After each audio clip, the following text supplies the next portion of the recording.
Hi, I'm Diana Yoakley. I'm a peaceful parenting coach and mom of three, and I'm delighted to give you the latest science-backed research on child development, parenting, and to support you in showing up as the parent that you want to be.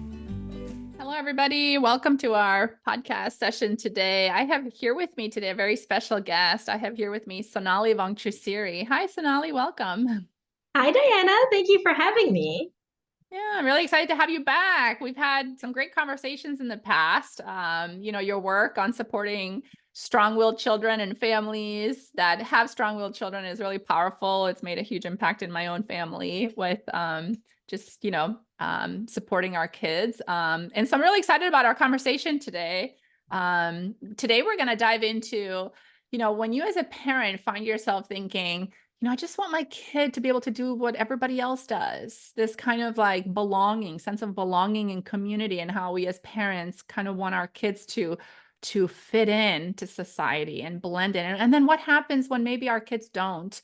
And so I'm really excited because today you're going to share with our audience your personal story of how you've experienced similar circumstances and how you've really used it as a gift in supporting yourself and your family and raising your own kids, but also supporting parents in our community. So I'm excited to talk about that today. Me too. Yeah.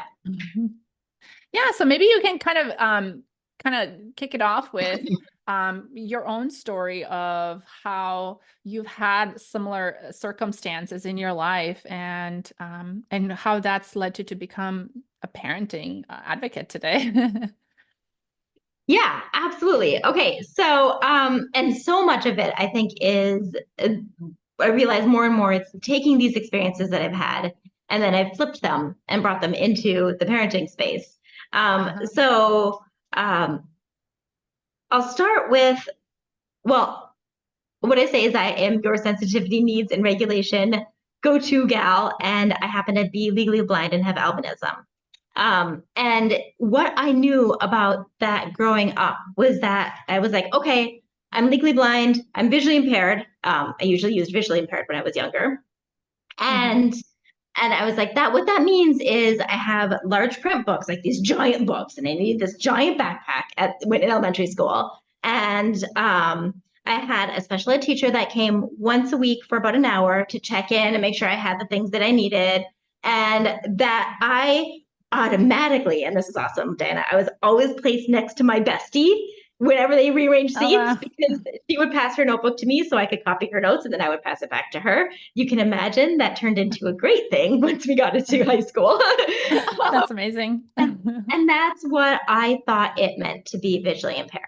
And when I got home, I thought I was exactly the same as everybody else in my family.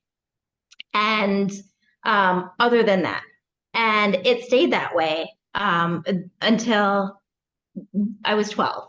And on this particular day, that teacher came in, and she came in, I was sixth grade. So think about like junior high, middle school kind of. And she came in after school that day. The classroom was empty. It was just me and her. And I still remember this. She's like, hey, I brought an article for you to read on your CCTV. And a CCTV was this machine that I used. I would put books that were regular print underneath of it. It would enlarge it on the screen so that I could read it. And so I was like, okay. And understand that I didn't like it when she came because she was proof that I was visually impaired, and I didn't want any proof that I was any different from anybody else. So I took the article that she had and I put it on my CCTV and I turned it on and I started to read it. And I remember like my heart stopping, and even talking about it now, I'm like, ooh, I can feel the body reaction, like everything inside me starting to throb. It was an article about albinism. And she asked me, she's like, have you heard this word before? And I hadn't. That was the first time at 12 that I had learned about albinism. I was reading an article about somebody who has albinism like me, and I wasn't aware that I had albinism. And I think the especially interesting part of the story is that I'm a person of color with no color. So my family is of Indian origin. The rest of my family is brown, of my family of origin is brown hair, skin, and eyes. And then here I was, very fair skinned and white hair. And and I didn't question it because it was my normal. And I Mhm. remember going home and talking to my mom, well, talking. Yeah. There was emotion there. And I was upset and she was upset that somebody else had told me. And then she pulled out a folder that she had been keeping about albinism, and it included like a pamphlet from an organization for people with albinism. It included like doctors' reports and things like that. And it included a biology report that my brother did. And I remember having this aha. I was like, wait a minute. The whole rest of the world knows this thing about me that I didn't know about me. And it was like in that moment, nothing changed in my world, yet everything changed. Mhm. And so that was like that moment for me where I was like, oh, wait, I am not the same. Yet I didn't even realize that I knew something. I felt different inside, and that felt wrong. And I remember going to school the next day, and all of a sudden it was like I could hear the words on the playground that I hadn't heard before. It was like albino, whitey, Casper, witch, like, and it was like I was so dissociated from my own body, which is why I think a lot of my parenting approach is coming into your body and being able Uh-huh. to like Mhm. make it safe in this space. I was so dissociated from my body that I couldn't even hear those words. And so it was like this, it was this like all of a sudden I had this realization that that's what they were asking, or that's what they were saying. And that's why. And that's why people would always ask, like, is she your sister? Is she really your sister? Okay, but she's got a different dad, right? And it wasn't questions directed to me. It was questions directed to my family members because, Mhm. but right in front of me. So it was very much like I was visible yet invisible at the same time. And so these were my experiences. And I didn't, after that moment, it wasn't like I was like, oh, yippee, now I want to learn everything about having albinism. No, Yeah. I was Yeah. middle school. I shut down. I was very shy. I became almost overnight a straight A student because I had such a shattered sense of who I was. And I continued that way. And so I used to do things. I remember like fast forward, like I fast forward to, and I did everything that would challenge the norm, which I guess I still do. Um, People with disabilities. So I have a master's in math. I was like, this is what I'm going to do. And I remember going for job interviews and saying, oh, yeah, I'm visually impaired and I have albinism. All that means is, oh, I need this machine to help me magnify things. But other than that, everything's exactly the same. I can do everything. And I think that's where, like, tying back into that message, I was a big fan, probably the president of I can do everything you can do of that club. And Mhm. and the thing that I didn't realize was the silent costs and the not so silent costs. Like I would stay up till 3 a.m. trying to complete the same work that my sighted colleagues were doing. And and I was doing great work. I was excelling at my career, but inside, I was a giant ball of stress and Mhm. anxiety and worry. And I was constantly living in that state. And I didn't have the awareness as to why. Because while I had the language now, oh, okay, and I'm legally blind and have albinism, I didn't have the awareness to what that meant in terms of my needs. And I was pretty firmly committed to I am exactly the same and I can do everything exactly the same as everybody else.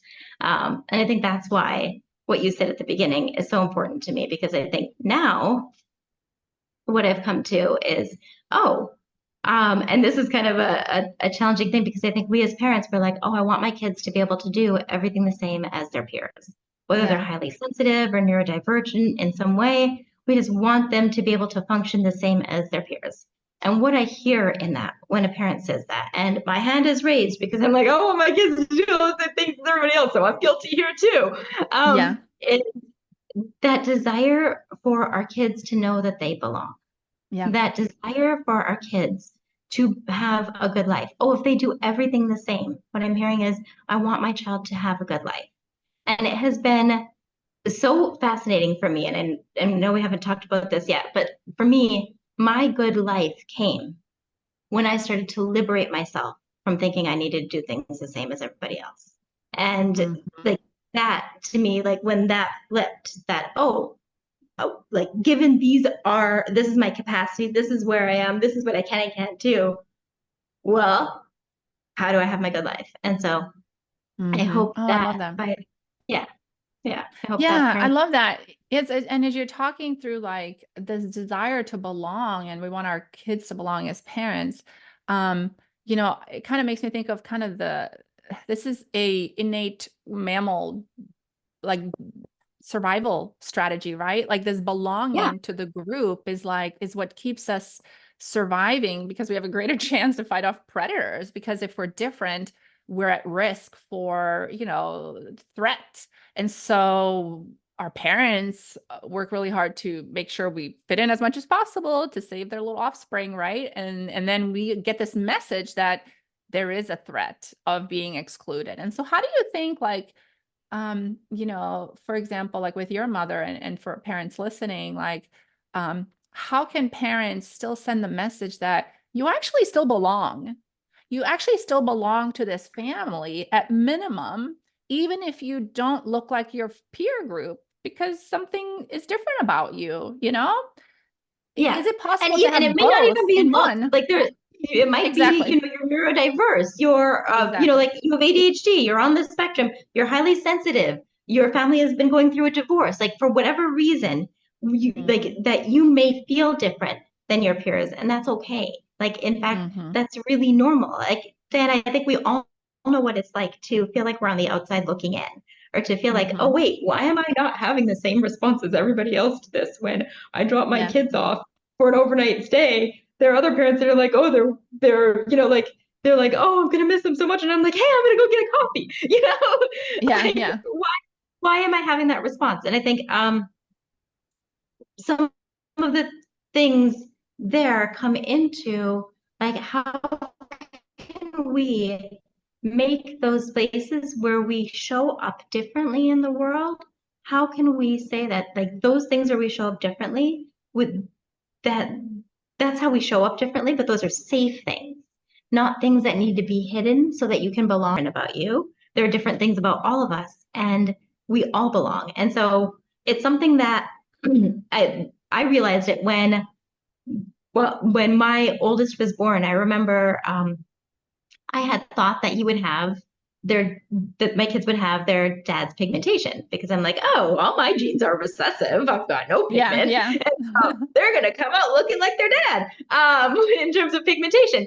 And they didn't. My kids, and I now understand. It's taken me years to figure this out, that while I have albinism, I'm not a carrier for albinism. So my genetic pigmentation came through, like my family of origin pigmentation. So my kids were born with brown skin, hair, and eyes. And I remember being like, oh, I'm going to have to deal with this now, because now all of a sudden I've brought kids into, they are going to have the questions and the comments and the wondering, and Hmm. I knew, I was like, I don't want them to Hmm. question their belonging, Yeah. Yeah.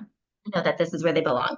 And so it has come through, and maybe sharing some of my experiences here, it has come through this like radical acknowledgement, approval. It's come through a lot of humor. Hmm. And like it's like any elephants that could possibly in the room, we talk about them, we acknowledge them, we have a good time with them. Like we just love those elephants in the room, and like own them. So my kids, like my like because I've had those conversations with them. I'm like, oh yeah, you're brown and I'm white, and I would kind of do it sing-songy when they were younger. I'd be like, you're brown and I'm white, and I remember my daughter, when she was potty training, she was singing "Let It Go" on the toilet, which is hilarious. Um, and Nice. she looks up at me and you look like Elsa. And I was like, and I realized, I'm like, oh, this is my moment. She's talking about our color. And I'm like, this is my moment to shift the dialogue, that I'm not going to hide that we're different colors. We are. Hmm. And I'm like, no, girl, Elsa looks like me. I came first. Elsa has albinism. And we laughed and we joked. And she's like, too. And then we kept having those conversations. And so, I had those conversations with them like, hey, you're brown and I'm white. And so she's had that. And they've had those experiences. Like we've been in taxis where people say, oh, your son, your daughter, why not same? Why don't they look the same as you? And Uh-huh. we have a lot of those conversations about when we want to talk, when I want to talk about it, when I don't want to talk about it. Um, how, like, and that it's an okay thing for me to sometimes want to talk about it and sometimes not want to talk about it. Sometimes Mm-hmm. I just want to go get my morning coffee and I'm not ready yet, Yeah, and that's yeah, an yeah. okay thing. And other times, maybe the way that I was asked, it didn't feel so good. Mm-hmm. And there are other Mm-hmm. times where I'm like, oh, this person's really curious, and I'm like, hey, and I will have that conversation. I'll explain it, and we've had those conversations, and it's come through this process of trial and error, of being radically honest, like with that the your kids, why not same? I ignored it. I pretended they didn't say anything, because remember I told you that was my go-to pattern when I was a kid. It was like, just Yeah, pretend it's not happening. It's not happening. And so yeah, I yeah. pretended like it happened. And I remember getting out of the taxi, shutting the door, and my daughter was with me, and I was like, I realized, I'm like, wait a minute, they're watching me. My hope is that the information that you receive on this podcast is supportive of your parenting. And if you find this information relevant, please gift this resource to other parents by sharing it with a friend, leaving a review on Apple or Spotify podcasts so that other parents can see this rated higher and can also benefit from this knowledge. And also want to remind you that this podcast is listener sponsored and is brought to you free of ads. That means that I bring you this information and the latest neuroscience on parenting and child development that's not sponsored by anyone but you. And if you'd like to support us staying on air, please consider upgrading to a paid Substack subscription for only 16 cents a day. With the paid subscription, you also receive free access to my amazing resource, which is a members-only monthly masterclass with Q&A. And this often involves other parenting experts that I've brought to the discussion at a fraction of the regular price for the public. And for my most loyal listeners on Substack and on this podcast, if you'd like to become a founding member with a $300 annual fee, you will receive a complimentary 1 hour private coaching session with me to support you in your parenting and put the delight back into raising your child. To learn more, please go to delightinparenting.substack.com. Seeing how I respond to people noticing the differences. Mm-hmm. Mm-hmm. And so I turned to her and I was like, hey, did you notice that? I'm like, what do you think he was talking about? And he's like, oh, that your hair is white and my hair is brown. And I'm like, yep, you're right. And we had this whole conversation. I was like, it's so interesting. Like, and I'm like, I didn't want to talk about it. And I'm like, and next time I can just say, yep, that's right. Or something else. And like, but I didn't want to talk about it. I didn't like the way that I was asked that time. And there are many other times where I do. Like I've gone into the kids' schools and we've had conversations about having a blind parent and what that's like for them. Mm-hmm. And they're like, oh, it's so, like, people turn around and look at me like, did that really happen? And they're like, yes, that really happens. And because and so my kids are like, they stand a little bit taller and they're like, oh yeah, those things happen. And they don't even realize that some of the experiences that we have are unusual for their peers. I think what the reason I'm sharing these stories is because what used to be disconnecting in the differences are now connecting, because I'm not hiding it. I'm not pretending like it's not there. I don't feel like I've worked through. I was about to say I don't feel shame about it. I am I'm actively working through my shame about it. I've worked through a lot. I'm always actively working through it. Um, so I think these types of conversations, and when my kids have like when my oldest, he's like, yeah, somebody asked me, like, who is she when you came to pick me up? And I was like, my mom. And they're like, no, no, who is she really? And he's like, bruh, Google her. And like that, he knows he belongs. His belonging is not up for question. So it's been fascinating for me. I'm like, they're in the same situation. Well, they don't have albinism and are legally blind. They are in the same situation because our difference is present. It is like the first thing people notice. I always have this joke. I'm like, people must see me walking down the street with my kids and be like, huh, like they have brown skin and hair and eyes, and I'm very white. And like they must be like, huh, wonder what the dad looked like. And then if when their dad and I worked together, I'd be like, and then he would show up, they'd be like, wasn't expecting that. So Yeah, yeah, so I I love think that. that is what I hope parents hear in that, is that like instead of pretending or trying to compensate for the differences, actually liberating your child and by saying it's going to be different. And then here are also some of the ways where we are the same. There are lots of both of those. Oh, I love that. And it's like finding this balance of like, we are, everybody's a human, but then humans are all different. Everybody has a unique genetic code, predisposition, circumstances, life events. And so there's just naturally so much diversity within humanity. But then of course, like we have this desire to like kind of go to the center of the average because again, that like sense of survival, belonging. And I love that you highlighted the emotion of shame. I don't know if you could unpack that a little bit more for us, for parents that maybe are not familiar with really the innocence of shame and how it's a signal. It's trying to send us a message because all emotions send us information and messages for us to receive. Like, what does that, that emotion signal to us, and how can we kind of befriend it as parents? Oh, I love that question. I think there's so many things, first of all, that we as humans try to do to avoid shame. Because it's such an uncomfortable feeling. And I think there's so much, I used to think I didn't want my kids to feel any shame whatsoever. And then I had this realization, I'm like, shame is an emotion, and I feel so much of it, and yet none of it was safe. And I was like, wait a minute, what I actually want for my kids is when they do feel shame, because they will. Like, Diana, you know what it's like to feel shame, don't you? Yeah. Yeah. Yeah, and I know what it's like to feel shame. And I think everybody listening knows what it's like to feel shame. And so our kids at some point in their life, we don't want to shame them, right? There's a distinction between shaming our kids and our kids Right. feeling the emotion of shame. And so like we wouldn't want to shame them. But if we can make that emotion, shame, a safe space where we're like, oh yeah, that's shame, sweetie. And we can start talking about it and being like, and normalizing it, that I know what that feeling feels like too, and bringing that safety to it. So when you start talking about shame, there's so many places I want to go.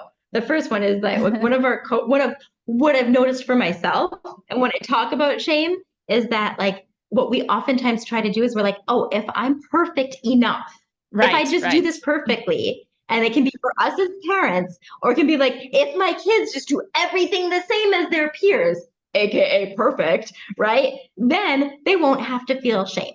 Then we won't have to feel shame, right? But what it does, trying to be perfect, when we say, I want to be a perfect person, what we're actually saying to ourselves is, I want to focus on what everybody else needs, and I want to have no needs whatsoever. Does that make sense? Like, I will have no needs because a perfect person doesn't need anything from anybody else, right? The perfect person never makes a mistake. Like the perfect person, all these things, right? And if we don't have needs, our needs, our wants, our hopes, our desires, our emotions are what make us human. I'm going to have the perfect amount of emotion in each situation, right? Right. And we can oftentimes, then what happens is we're trying to say, how do I have no needs? What ends up happening is, well, we're all human, so we all have needs. So when we have needs, we start to feel shame about those needs. And so, like, when we do something and you notice yourself starting to feel shame, maybe it's a need for belonging, that, oh, your emotions are valid. Like, I felt shame when I'm a deeply feeling adult. I feel all the time. And look, when my emotions come up, like, I'm like, oh, there's a portal into a feeling. And I'm like, I guess, like I'm going to need to go there now and process what comes up. And I can, because I'm deeply feeling and very sensitive, it can take me time. And I'm like, oh, I need to create the space, the container for me to process that thing. That maybe other people are just like, oh, nothing happened, haha. And I'm like, oh, for me, that's like an hour of journaling for me to process what went on there for myself. And I used to judge myself for that.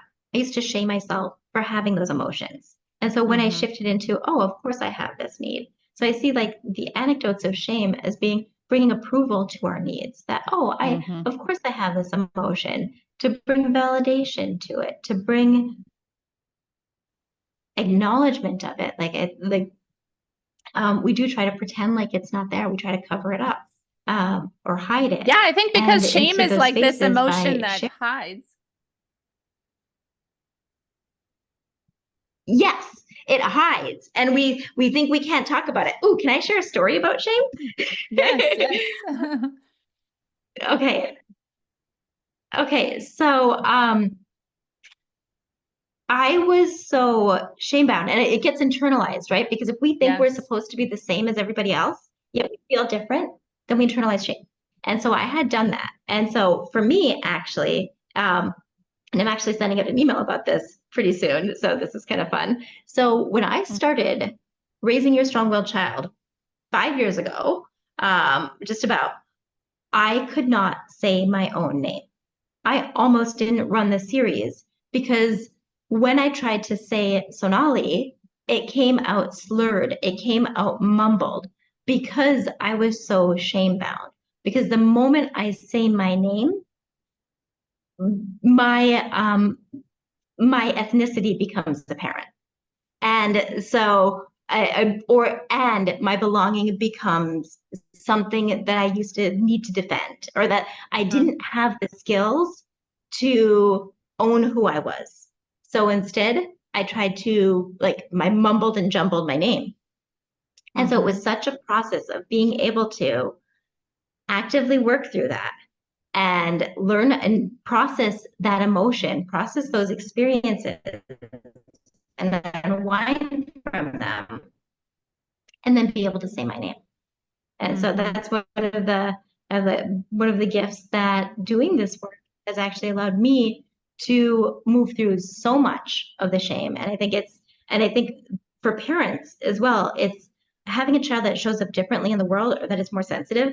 Like, we have these invitations, these portals into, oh, that's shame right there. Oh yeah, of course that's my shame, because I believe that, like, they need to be the same, or I believe I need to be the same. I need to be the same as the other parents around me to be accepted or to belong, or to, like, that I need to fit in to belong. And I think fitting in and belonging are two different things. Mm-hmm. And so Mm-hmm. I think Yeah. flipping that, oh, we don't need to fit in to belong. Yeah. Yeah, I love that.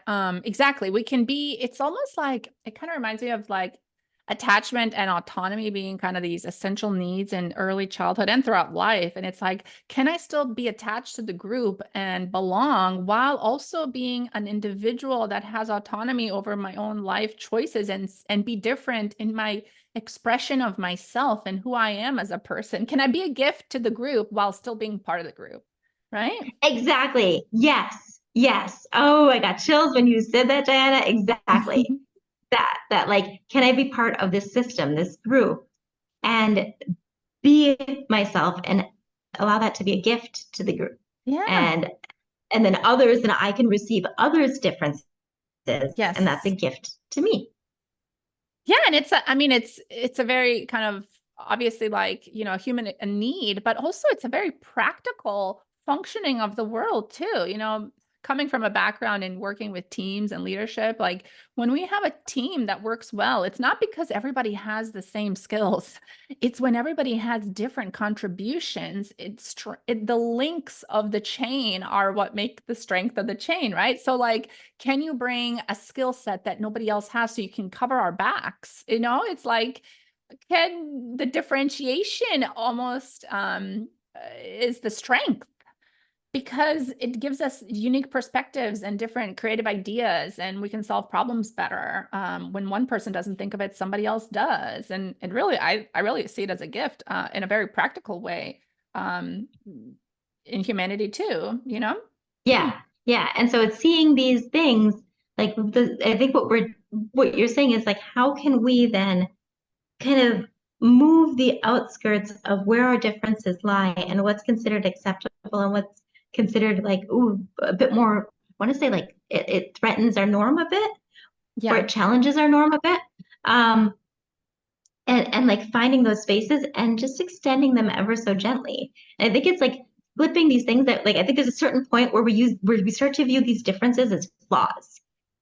Ooh, that's Right. where it is. And it's like, how can we change that? And how can we say, oh, this thing that looks like it may be a quote unquote flaw, maybe it's an asset. Like, one of my flaws, I used to say this all the time to myself, and especially in grad school, I remember sitting and being like, it takes me 3 times as long to get half as much done as my peers.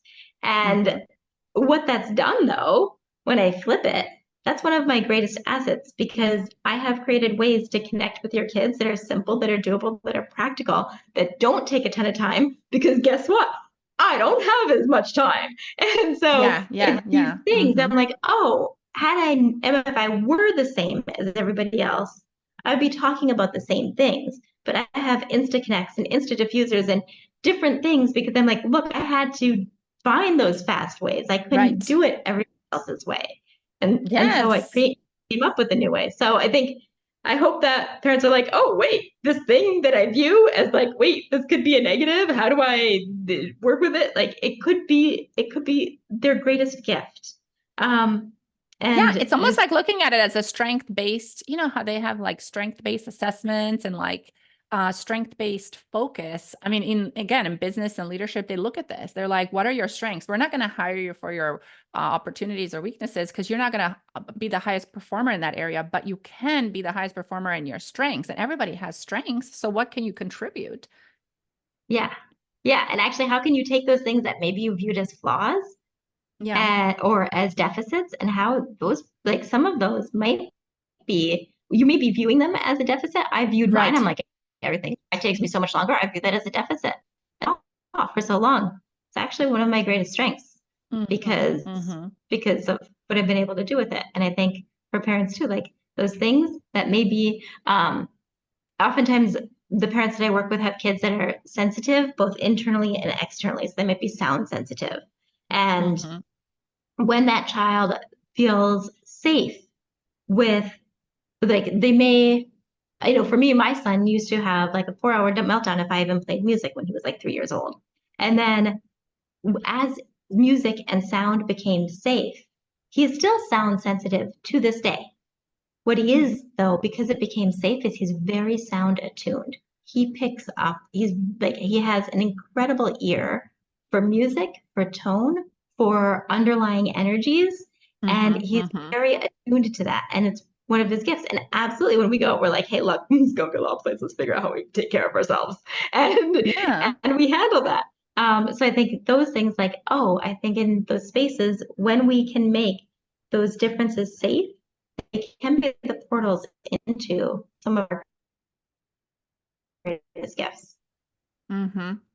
Yeah, and I love that. And, as we're talking, like, mentioning that you're visually impaired, I wonder, because that's one of the senses is sight. But then if that sense is minimized, then other senses work harder to compensate for that. So I wonder if the ability to work with parents and be so empathic and really see people for who they are has almost become, this strength out of, it's almost like you can see people better because of your ability to tune into the voice, the sound of their voice, and the emotional exchange and the energy, just out of compensation for visual impairment. I don't know. Do you think that's true? One of my favorite things to say is, like, when I'm explaining that I have albinism, I'm like, what that means is I have no pigment. What that makes me is clear. I love that. Of white, I'm like, it makes me clear. I see people in ways they don't see themselves. It took me a long time to realize that that's what I was doing. Like, I responded to somebody's energy instead of the visual cues. And so, and I don't think it's that, like, it's not like I'm born with these other senses. It's just that I've trained myself to lead for information. Yeah. I love that. And, I talked to a lot of parents in the past about, like, kids with ADHD, for example. And while, like, maybe in this academic setting, it can be challenging to, work on a big, huge project without breaking it down into chunks. But when the child is focused on something that they really are passionate about and they have ADHD, they're like a master of production. Like, if it's something that they love, they're like 10 times faster and better than somebody else that's average. at tackling the same activity. So again, like you're saying, it's like, let's reframe this as, and how can this be a strength in a situation? And if the environment isn't conducive to making it a valuable contribution or a strength, maybe we need to look at changing the environment. What kind of support does your child need? And I'd love for you to dive into like, how can we support our kids who feel different or who are different, feel like they don't fit in? Any other more practical kind of discussions on that? Oh, I think like the acknowledgement of it. So not trying, like I think when we tell them, oh, you're the same, you're the same as everybody else, we're trying to do that to soothe them or to settle them. And I think the message it tells them is, wait, that like inside there's that part of them that whispers that, but I feel different and that must be wrong. So I think bringing the acknowledgement, hey, there are things about you that are different. And here are those things that are different. Like, oh, like if somebody would have said to me, yeah, it does take you longer to do something. And so that's something for you to be aware of. What is your capacity? And like in a way that allows you to focus on like really drill down what's most important to you, Sonali. And so I think that acknowledgement of, oh, hey, yeah, they're like, do you sometimes feel like everybody else is excited about going to that birthday party and then you feel stressed? Yeah, that's understandable. And normalize that for them. Allow the belonging to be that we all know what it's like to feel differently from others. Be like, yeah, sometimes I feel that way too. Oh yeah, were you intending to say this and you actually blurted out this? Whoops, that happens to me too. You remember when that happened? So notice how in all of these, I'm like telling them, oh, this thing happened. We're not denying it. We're saying, hey, it happens to me too. No, maybe not in the same way, but in different ways. And so I know what that's like and be like, oh, of course you want to be able to do that. When I was a kid, of course I wanted to be a doctor. I am so glad I'm not. I don't think, of course I would want to do that. So we can validate the desire. Maybe they do want to be able, like, oftentimes I think our kids feel really conflicted. Yeah. Because there is that part of them that wants to be able to go to that really noisy, loud birthday party like their peers. And there's also a part of them that already knows that they end up getting overwhelmed. And so bringing that acknowledgement to them about that conflict that they feel. Hey, do you like both want to go to that birthday party because your friends are going to be there and that's going to be fun? And you also want to like wish that there were a way that you could do that and it not start to hurt in your ears because of how loud it is? Yeah. And now that lays the foundation, but then you can have a conversation about how you can make that happen. What kind of systems and tools do you want in place? First, acknowledge, I think that conflict. Do you know what that conflict feels like, Diana? Yes. And it reminds me of parts work, internal family systems type work where you're like, it's different emotions happening at the same time and each one wants a turn. Yep, exactly. You got it. I've had people say, oh, your work is like IFS. And I'm like, it's where I came to because I felt that conflict. I'm like, oh, why is it that I want to be able to go to the park? And I didn't have this awareness for so long. I'm like, I want to go to the park and have a good time.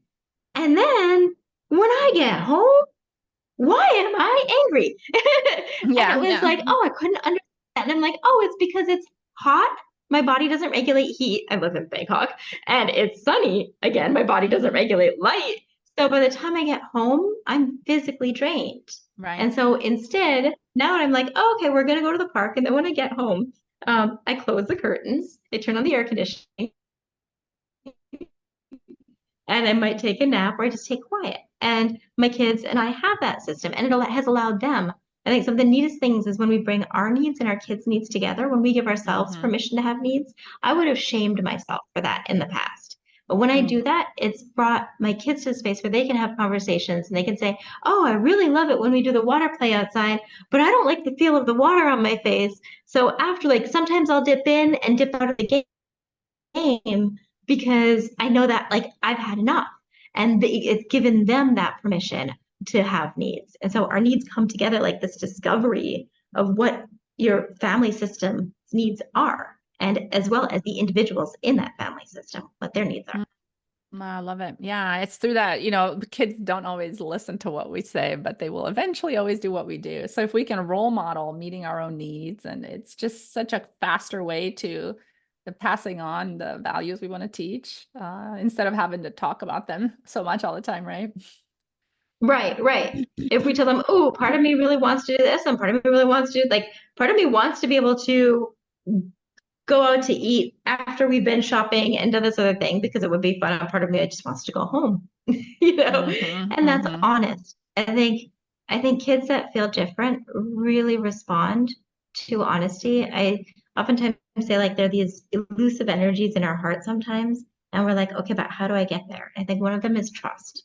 mm-hmm, And mm-hmm. so what I'll say is like the pathway into trust is like the action to take is that honesty. And by being honest and speaking that and sharing that, acknowledging it, that pathway, that's what builds trust. So Oh, I it's an love elusive it. word. Yeah. Yeah, it reminds me of like vulnerability too, in a way, I guess. The trust of the courage to be vulnerable with what you're authentically experiencing. And then of Yeah. course you have to have a safe environment to share it with, so that you don't feel betrayed or, threatened by it. But yeah, if we can create more and more of that for our kids, they kind of learn their own, I guess it's their intuition, right? Yeah. And what you said, Diana, that was so important, like the safe environment, like for our Yeah. kids, because especially if you've got a kid who has like a diagnosis or a label, like allowing them to discover what are their safe spaces Mm-hmm. and knowing that they like allowing them to discover those safe spaces. I'll sometimes joke with parents. I'd be like, look, if I've had a rough day and the cashier at the grocery store is like, how are you doing? I'm not going to go and start like crying to them and telling them about my day. But if my Yeah. bestie asks me that, I'm going to be like, Right, can I right. have a seat on your couch? Yeah, yeah, yeah. and, and I will start telling them about the things. And so like knowing where those safe spaces are, and that's an okay thing. I think sometimes we're like, oh, but my child shuts down in the situation. What if they're just responding to, they're like, wait a minute, I don't feel that safety here. So I'm going to Right. withdraw a little bit. And that's me keeping myself safe. And what if that's what's happening? And so they're actually navigating where their safe spaces are and learning those safe spaces. And if we acknowledge that to them, like, hey, you know where you can share. And you know where I notice you get a bit quiet, like you're attuned to, like, this is a time where I'd rather not share. And that's Mm-hmm. pretty cool that you're aware of that. Yeah, yeah, I love that. And pointing that out for them. Ah, such good wisdom and, perspective. And um, yeah, I know we could talk more about all of these topics. It's so good. I know we haven't gotten to some of the questions I had on here, but as we kind of wrap up, anything else you'd kind of want to wrap up with for the parents listening? And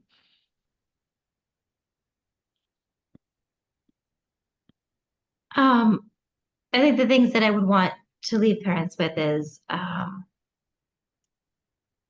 your kids don't need to fit in to belong. Fitting in and belonging are two different things. That there are, like, they may not be able, and I think this is that really tough pill to swallow because I think we want our kids so much to be the same as everybody else, as their peers, because we want them to have a good life, because we want them to belong. uh-huh. And just going back to, given who they are, how can they have that good life with who they are? Yeah. Like that liberation of, yeah, this is who you are, and let's go have your good life. Mm-hmm. And no, you're not going to do everything the same as everybody else, and you deserve a good life, and you belong unconditionally. And so I think those are the messages that I want to leave for parents, and that because this is the core of what I do is your Yeah. needs matter and your child matter. Mm-hmm. So Mm-hmm. I've got to throw that in. Yeah. I've got to. Yeah. Yeah, and it's so hard to support our kids when we don't prioritize our own needs. So of course it's essential for us to meet our own needs if we want to support our kids coming from the best parenting wisdom we've got for them. Yeah, would you share a little bit about where people can find out more about you? And we'll also link these below, but any other services and offerings you want to share with our audience?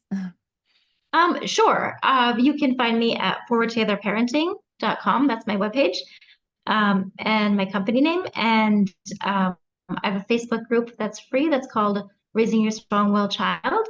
I also am on Instagram as at Raising Your Strong-Willed Child.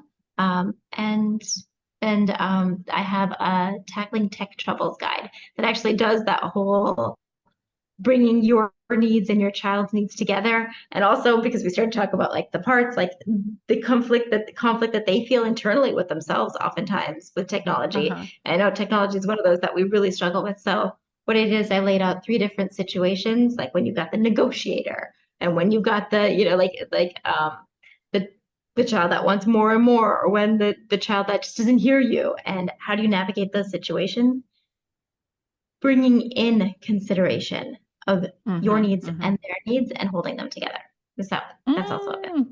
Oh, that's going to be so powerful. I know I'm going to grab my copy. That's so good. Thank you so much for being on the podcast today. I really enjoyed our conversation. It was really valuable for our audience as well. So really appreciate you taking the time today. Thank you, Diana. Thank you so much for having me. And thank you to everybody for listening. Yeah, it's been a pleasure. Thanks so much.